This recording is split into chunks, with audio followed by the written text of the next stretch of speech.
Global panic. Korean stocks crash as Iran war triggers energy shock. Something extraordinary just happened in the global financial system. South Korea, one of the most important technology economies on Earth, just experienced the largest stock market collapse in its modern history. The benchmark Kospi index plunged more than 12% in a single trading session, forcing markets to halt trading as panic spread across Asia. At the same time, the Korean won collapsed to a 17-year low as international investors rushed to pull money out of the country. But South Korea is not the real story. South Korea is simply the first domino, because behind this market shock lies something much bigger.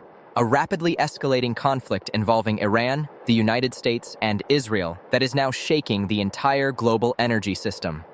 And if this conflict continues to escalate, the consequences could ripple through every economy on Earth.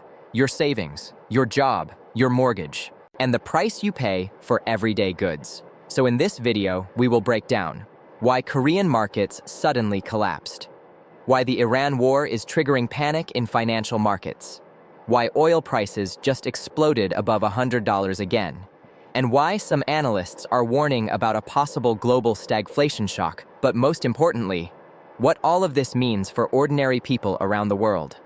And trust me, the story gets much more serious as we go. So watch until the end, because the signals appearing right now are the same signals that appeared before some of the biggest economic crises in modern history. What just happened in South Korea? Let's begin with the event that shocked global markets. South Korea's stock market suddenly experienced its worst day ever recorded.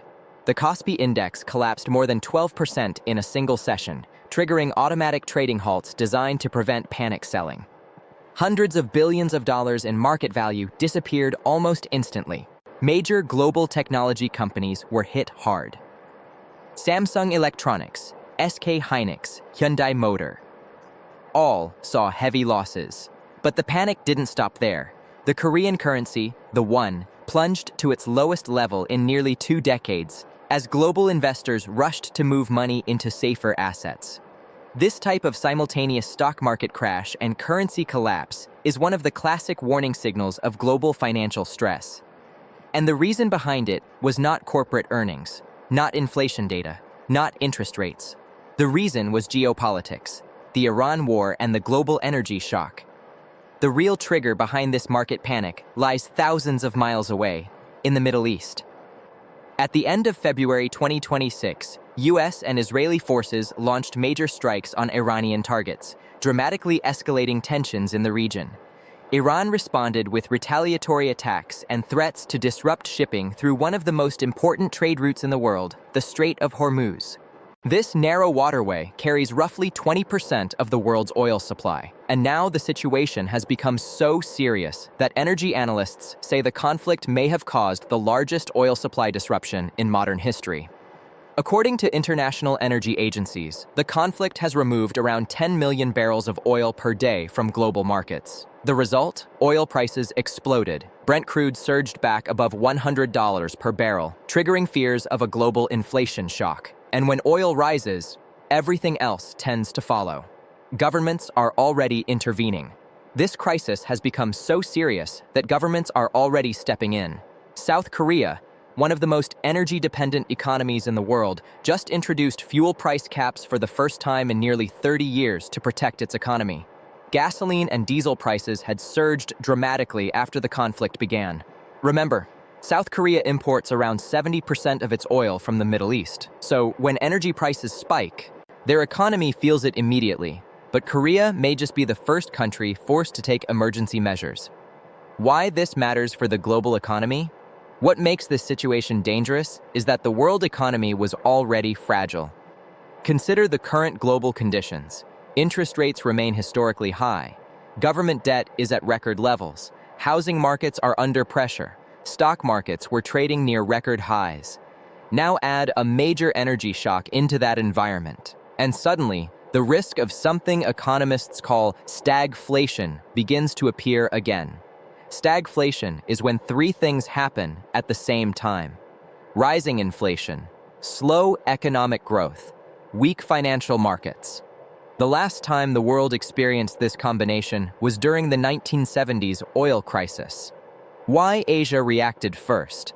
Some people wonder, why did the panic start in South Korea? The answer is simple. South Korea is one of the most globally integrated economies in the world. Its industries depend heavily on global trade, energy imports, semiconductor exports, shipping routes. When global supply chains are threatened, export-driven economies like Korea tend to react first and hardest. But history shows something important. Financial shocks rarely stay local. They spread. What this means for Europe and the United Kingdom. Here in Europe, and especially in the UK, the consequences could appear quickly. Higher oil prices affect transportation, electricity, food production, airline travel. Already we are seeing fuel prices rising and inflation concerns returning, and if the conflict continues to disrupt oil supply routes, energy costs could surge again across Europe. For households already struggling with the cost of living crisis, that would be extremely painful. The big question investors are asking. Right now, the key question in financial markets is simple. Is this a temporary shock or the beginning of a larger geopolitical shift? Because if the Strait of Hormuz remains disrupted for months, oil prices could potentially rise far higher. Some analysts have even warned that crude oil could surge toward $160 per barrel in a prolonged crisis, and that would have enormous consequences for the global economy. The signal investors are watching. Right now, there is one number the world is watching: oil. Because oil is the heartbeat of the global economy. If oil stabilizes, markets may calm down. But if oil continues to rise, volatility could spread across global financial markets.